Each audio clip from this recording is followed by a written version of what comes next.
Now the shipping forecast issued by the Met Office at 2330 on the 13th of September. There are warnings of gales in Viking, Shannon, Rockall, Malin, Hebridean.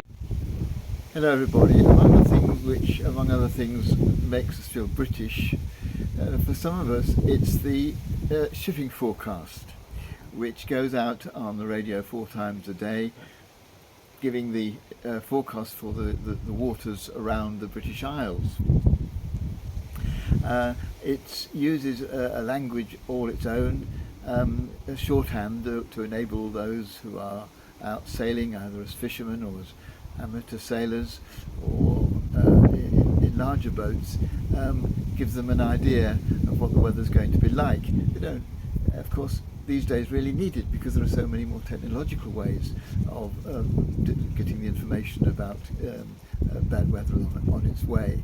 But it's become part of the fisherman's way of life, and part of the way of life for many of us who listen to it, particularly to the one late at night. It goes out at the moment just a few minutes before 1 o'clock, but there are others in the day, but it's that one late at night that I think those of us who are aficionados listen to. One of them was Dame Judi Dench, who took a recording of the shipping forecast with her as one of her desert island discs, and complained bitterly that the area, and there are 31 areas around the British Isles, that was called Finisterre, had its name changed to Fitzroy, and she didn't like that at all. Rain at times, moderate with fog patches becoming good. No icing. Weather reports from coastal stations for 2300 on the 13th of September. The reason it was changed was that Fitzroy was the chap who started the shipping forecast back in 1867. That was when it first went out on this day in the year. It was his response to a very serious disaster off the coast of Anglesey, when 450 people were killed when a ship capsized in a massive gale. But since then, it's been more or less a feature of the broadcasting regime, and very popular among those of us who like to listen to it. Dover white. Variable becoming southerly 2 to 4. Fair, moderate or good. Portland, Plymouth. Variable. Not obvious why it's so appealing.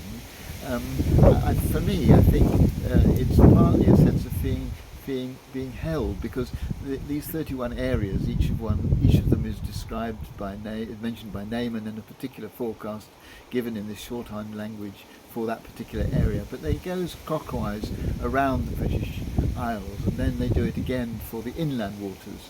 So you get this sense of being held within the embrace of the forecast on an island,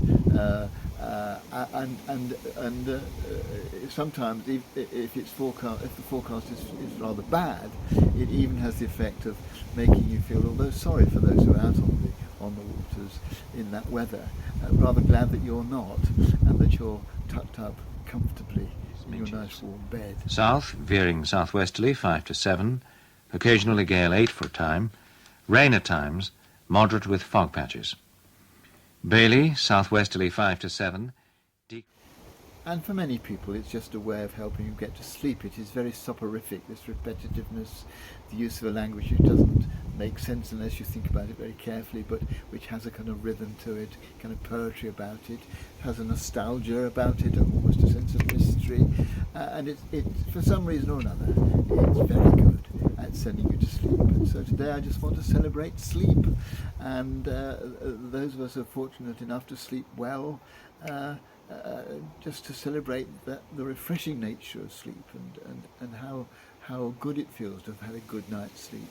To feel some sympathy for those who don't have that ability to sleep well, but for all of us, to be glad that there is still on the radio this soporific forecast, which for many of us is a good way of leading us from wakefulness into slumberland.